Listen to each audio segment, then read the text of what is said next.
السلام علیکم دوستانو، زه زعفران صادق یو ځل بیا ستاسو په خدمت کې له یوې نوې ویډیو سره. دوستانو څنګه کولی شئ چې په انویټ باندې د مړو برق پنکه وچلوئ. نو راځو په دې ویډیو کې معلومات درکوو چې دا پنکه څنګه چلول کیږي او څه طریقه یې ده، په انویټ کې کوم پروګرام ورته کیږي او دې ته څه وسایل لګول کیږي چې دا پنکه ورباندې وچلول شي.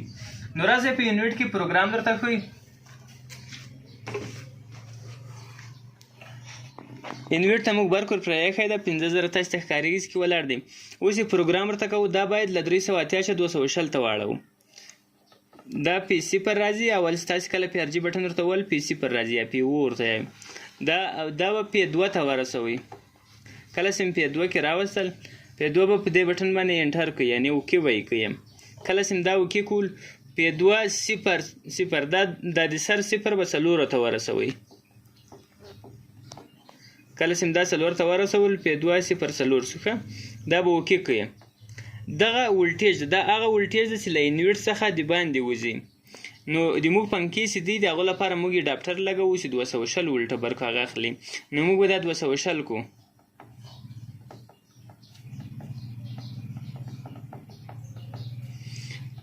کله چې دا 220 سول، نو له برق د انویټ له پروګرام څخه وځو. او اوس یې دغه لاینونه درته ښایم چې لاینونه سره کوم ولګوئ.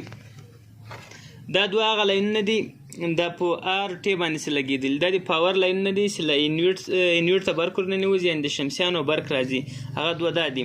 او دا 3 لاینونه چې سمرسیبل دلته موټر پې لیکلی هم دی، یو وي او ډبلیو لاینس ده. په دې 3 لاینو کې موږ 2 لاینه اخلو. که دغه 2 اخلو، که آی 2 اخلو، په دې 3 لاینو کې کار 2 لاینونه راخلو. دا ساکټې ته راولو. دا ساکټه درته لګېدلې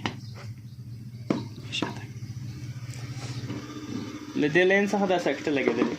اوس تاسو ته ښایم چې د مړو برق پنکه ده، په 12 ولټه باندې چلیږي. دلته پې لیکلي ده چې تاسو دا پنکه په 12 ولټه باندې چلوئ. دا په 12 ولټه دا پنکه چلوله کېږي. او دا د برق لاین دی. په مړو برق ورته چیک کوم.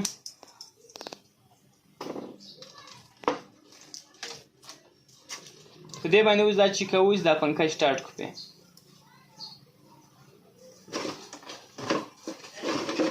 او پنکه کې دلته یو سویچ دی چې په دې باندې سټارټ اخلي. دا اوس موږ په مړو برق باندې سټارټ کړله. اوس دا له مړو برق څخه باسو چې په ژوندي برق چیک کوو.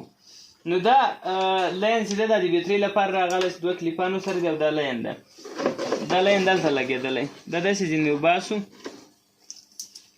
دې ته اوس موږ د ژوندي برق سیستم برابروو. نو دا اډاپټر ده.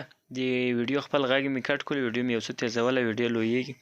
220 برق ورکول کېږي او 12 ولټه برق باسي. 3 امپیره ده.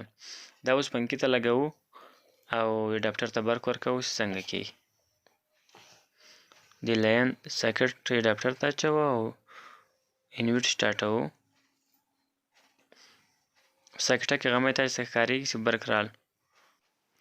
دا اوس برق ته ورکوو. کله چې برق ته ورکول، د پنکې سویچ چې هر څه ووهلو، دا اډاپټر یې خراب کړلو. نو انویټ چې دی اډاپټران خرابوي، که د کمپیوټر که د ټي وي دا خرابوي. نو موږ یو دا رقم ته انورټر ته لګوو. دې ته مالید هم ویلی سو او چارجر هم ورته ویلی سو. دا له بیټرۍ څخه برق ژوندی کوي او بیرته له ژوندي برق څخه بیټرۍ چارج کوي. هم چې بیټرۍ چارج کوي، هم که 12 ولټه هر شی وي هغه چلولی سي. که زورور کولر وي، زورور پنکه وي، ګروپان وي، دا ټول شیان چلولی سي. صحیح کار کوي. مثبت و منفي برق راباسي. ژوندي برق ته یې ورکوو. په دې باندې بیرته موږ پنکه هم چلولی سو او بیټرۍ هم پرې چارج کولی سو. انویټ مې سټارټ کړل. اوس دغه کوم مالد چې ده، دا کیدای شي تاسې سر په کور کې پروت وي او د بیټرۍ طرف باندې سوځل سوی، پروا نه کوي. که یې بیټرۍ لخوا چې دی برق نشي ژوندی کولی او هغه سوځل سوی، خو په چارجینګ کې فرق نه کوي، هغه نه خرابېږي. بیرته له چارجینګ چې کار واخلي، ژوندي برق ته ورکوي او مړ برق پرې جوړ کړو. یا په هغو باندې پنکه چلوئ یا بیټرۍ پرې چارج کوئ. ډېر ښه کار کوي. ما وکتلو، امتحان مې کړلو. تاسې هم کار ځینې واخلئ. او کوم اډاپټران چې دي، هغه اډاپټران بیخي زیات خرابېږي. ما څو اډاپټران وکتل، څو رقمه څو ماډله اډاپټران پرې چیک کړلو، هغه یې ټول خرابول. نو دا ما په خپله چې کړی ده، په دې کې ټرانسفارمر لګېدلی ده، هغه نه خرابېږي او ښه کار کوي. دا اډاپټران تاسې وګورئ، دا یې ډېر خراب کړو. که مې ویډیو خوښه شوې، چینل سبسکرایب کړئ، ویډیو لایک کړئ. الله مو